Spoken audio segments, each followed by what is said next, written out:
I just kind of feel like worship music has become too useful in the sense that it's really useful and not very beautiful.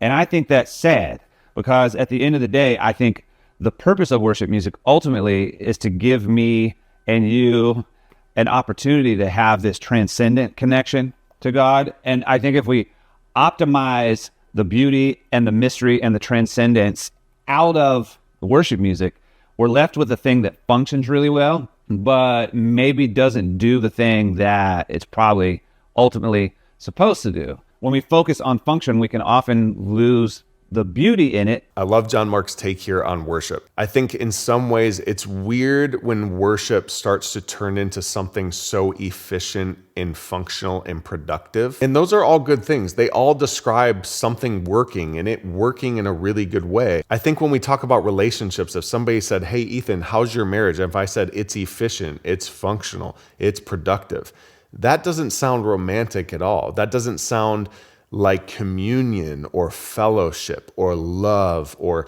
I love his language, being transcendent reality. Is the worship music that I'm listening to just an expression of talent, or is it an expression of anointing, of a life lived in the secret place, of a life that's romantic with God, that's producing fruit with God, that's in the garden, walking in the cool of the day with God? I appreciate John Mark's take on this because I don't think it negates excellence and the need for excellence in music, but I do think it's calling us deeper. I think it's calling us into a deeper form of worship in spirit and in truth. What do you think? Drop a comment below and list out some of the songs that you feel like people are putting out right now that are so fruitful, that carry the heart of God, that have the anointing of a life living in the secret place. I'd love to hear that. It'd be great to have a whole little section of just comments of songs that people are listening to that are taking them deep into the heart of God.